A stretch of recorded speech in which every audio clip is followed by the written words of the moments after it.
आज की वीडियो आप लोगों के लिए बहुत ही स्पेशल है। आज की वीडियो को आपने स्किप बिल्कुल भी नहीं करना। तो इसमें आप लोगों के लिए छोटे छोटे किचन टिप्स हैं, किचन हैक्स हैं, तो जिससे आपकी ज़िंदगी आसान हो जाएगी, बल्कि आसान नहीं, जिससे आपका लाइफस्टाइल भी चेंज हो जाएगा।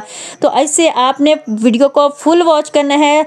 आपसे मेरी रिक्वेस्ट है कि आपने मेरी वीडियो को लाइक भी करना है, चैनल को सब्सक्राइब करना है और अपने प्यारों में शेयर करना है, जिससे हमें हौसला अफजाई मिलती है और हमें नई वीडियो बनाने का जो है हमारे अंदर जज्बा होता है। तो इसके साथ ही फिर देखते जाइए। अस्सलाम वालेकुम, कैसे हैं आप सब? जहां रहें खुश रहें, आबाद रहें। चलते हैं टिप नंबर 1 की तरफ। टिप नंबर 1 जो है वो मेरी इस तरह के जो होते हैं चूल्हे के बर्नर, उनसे रिलेटेड है। बहुत ज़्यादा चूल्हे के बर्नर हमारे ख़राब हो जाते हैं जब हम इनकी क्लीनिंग नहीं करते, क्योंकि अगर हम इनकी क्लीनिंग नहीं करेंगे तो इनके अंदर जो है वो सुराख बंद होने की वजह से बहुत ज़्यादा अंदर जो है वो कालापन आ जाएगा।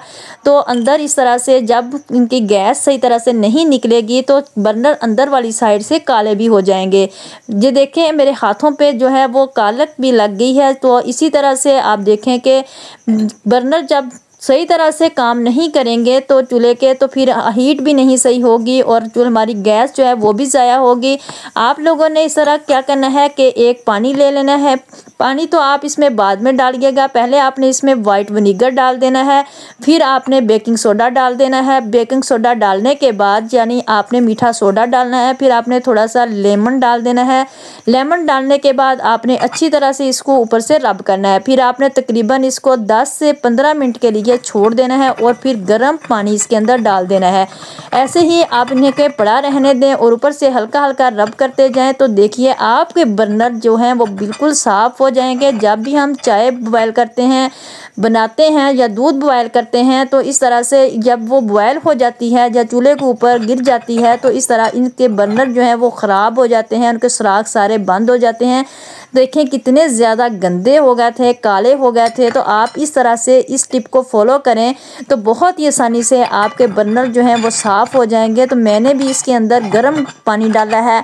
इस तरह से गर्म पानी डालने से इसके अंदर जितनी भी ज़्यादा चिकनाई होगी वो सारी निकल जाएगी। देखिए पानी भी कितना गंदा हो गया है, क्योंकि अगर इस तरह से देखें वॉश करने के बाद मैं आपको दिखा रही हूँ बहुत ही नीट एंड क्लीन हो गए हैं। फिर भी अगर कोई सुराख इसका बंद रह गया हो तो आपने क्या करना है, सेफ्टी पिन ले लेनी है।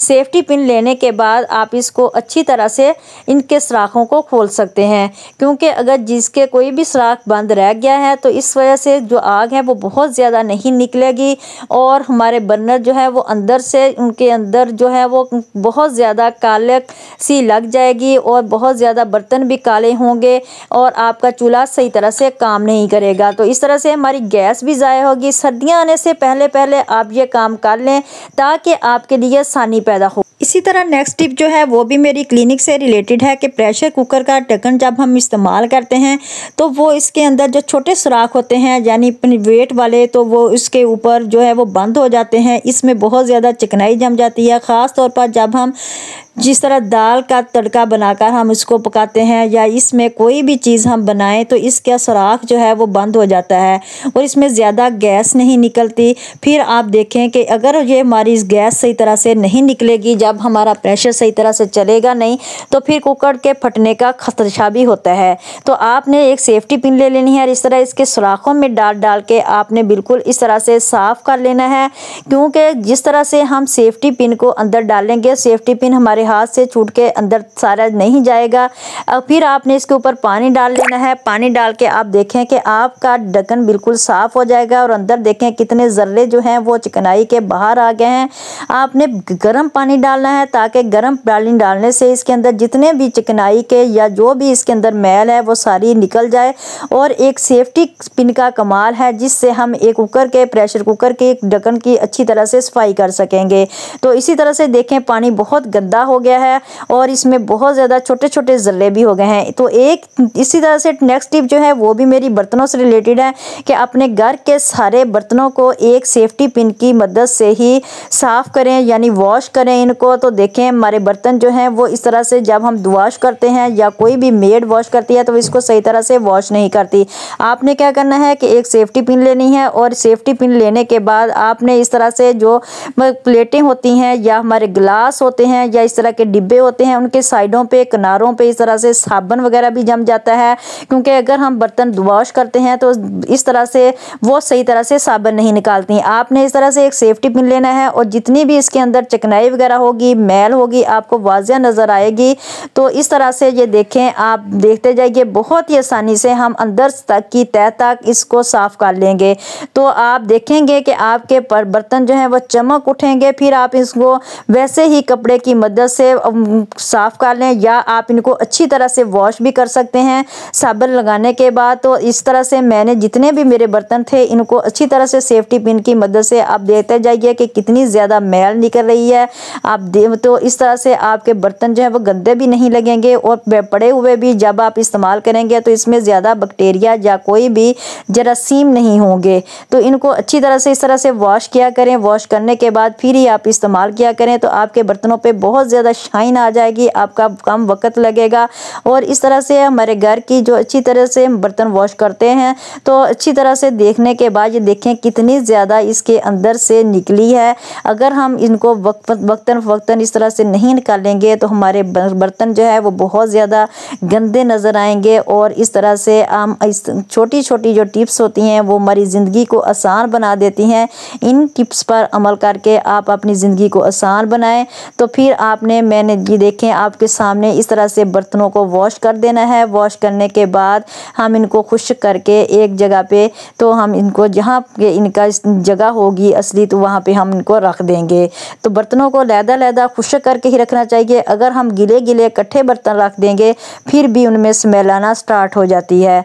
तो इसी तरह से हमने अपना आटे वाला जो पतीला होता है जिसमें हम आटा गूंद के रखते हैं वो भी मैंने इसी तरह से पानी डाल के रख दिया था खाना बनाने के बाद। और इस तरह से वो बिल्कुल पानी डाल के नरम हो गया था। फिर देखें हाथ की मदद से ही मैं आपको दिखाऊंगी, उसके अंदर से सारा आटा उतर गया है। और अगर हम इसको कपड़े की मदद से आटा उतारते हैं तो कपड़े के अंदर आटा चला जाएगा और कपड़े से स्मेल जो है वो आना स्टार्ट हो जाएगी। देखिए मैंने कितनी अच्छी तरह से पतीला जो है वो हाथ से ही साफ़ कर लिया है। अब मैं कपड़ा इसके अंदर लगाऊंगी तो बहुत ही आसानी से हमारा कपड़ा जो है वो बर्तन को साफ़ कर देगा। ना तो इस तरह से हमारा ज़्यादा साबुन खर्च होगा और ना ही हमारे बर्तन जो है वो गंदे होंगे। तो इस तरह से आप जो है इस तरह के छोटे छोटे टिप्स होते हैं इनको देखा करें। जिन नई जो बच्चियां हैं काम सीख रही हैं उनके लिए बहुत ही फ़ायदेमंद टिप्स होती हैं। तो आपने इस तरह से बर्तनों में पानी डाल के रख दिया करें ताकि बर्तन नरम हो जाएं। फिर एक ही दफ़ा से इस तरह से कूचा लगाने से आपके बर्तन जो है वो साफ़ हो जाएंगे।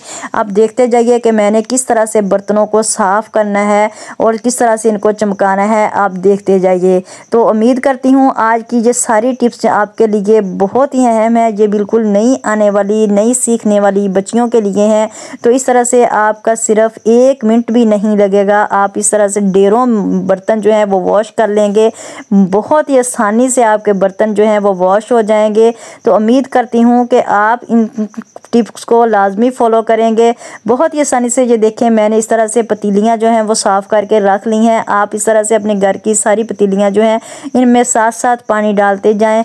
जैसे ही आप इनमें कुछ बनाएं तो साथ साथ पानी डाल लें तो बहुत ही आसानी से आपके बर्तन वॉश हो जाएंगे। ना आपका सिंक भी साफ़ होगा और इसमें जितना भी जो पत्ती चाय पत्ती होगी या जो भी चीज़ होगा मटीरियल आप एक स्ट्रेनर की मदद से इसको छान लें। तो इसी तरह से टिप नंबर 4 जो है वो मेरी कपड़े जो है रोटियों वाले रुमाल से रिलेटेड है कि आपने क्या करना है कि पानी गर्म कर लेना है। गर्म पानी करने के बाद आपने इसमें 1 चम्मच बेकिंग सोडा डाल देना है और 1-2 टेबलस्पून आपने या थोड़ा सा वैसे ही आपने वाइट विनीगर डाल देना है। फिर आपने थोड़ा सा इसमें जो है वो सर्फ डाल देना है। तो ना तो आपको ज़्यादा खपना पड़ेगा ना ही ज़्यादा मेहनत की ज़रूरत होगी। तो फिर आपने इस तरह जिससे हम मक्खन बनाते हैं जो लकड़ी की हमारी हमारी इस तरह की मदानी होती है उसको आपने ले लेना है और इसी तरह से इसके अंदर चलाते जाना है। ना तो आपको हाथों से रुमाल को मलना पड़ेगा, ना इनसे अंदर से चिकनाई आपको निकालनी पड़ेगी। बहुत ही आसानी से आप इस तरह इसको घुमाएं तो जिस तरह से हम मशीन में चक्कर चलाते हैं तो आसानी से मशीन की तरह ही चक्कर चलाएं तो बहुत आसानी से आपके जो रुमाल हैं रोटी वाले इनमें सारी चिकनाई जो है वो निकल जाएगी। आपके रुमाल बिल्कुल साफ़ सुथरे हो जाएंगे। फिर आप निकाल के इनको लहदा रखें। रखने के बाद आप साफ़ पानी से इनको कंगालें तो आपके रुमाल चमक उठेंगे, बिल्कुल साफ़ सुथरे हो जाएंगे। तो इसी तरह से आपने इस टिप को फॉलो करना है। जो पानी देखें आपकी कितनी चिकनाई थी वो बिल्कुल मिनटों में आपके रुमाल साफ़ हो गए हैं। तो इसके साथ देखते जाइए कि मैंने इनको इससे इधर भी इस तरह से ये देखें हमारा जो वो मक्खन वाला जो डंडा था वो भी साफ़ हो गया है और इस तरह क्योंकि गर्म पानी था उसकी चिकनाई भी उतर गई है। और फिर हमने रुमाल को भी इस तरह से कितनी ज़्यादा इनके अंदर चिकनाई थी वो भी निकल गई है। तो इस तरह से आपने अच्छी तरह से इनको सुखा लेना है। सुखाने के बाद आप इनको जो है वो डाल दें। इनका सरफ निकालने के बाद आप इन्हें सुखाएं। तो इसके साथ ही अगर आप मेरे चैनल पर न्यू हैं मेरे चैनल को लाइक सब्सक्राइब और शेयर लाजमी कर दीजिए। तो इसके साथ फिर मैं इजाज़त चाहती हूँ। अपना रखिएगा बहुत सारा ख्याल, दुआओं में याद रखिएगा। अल्लाह हाफिज़।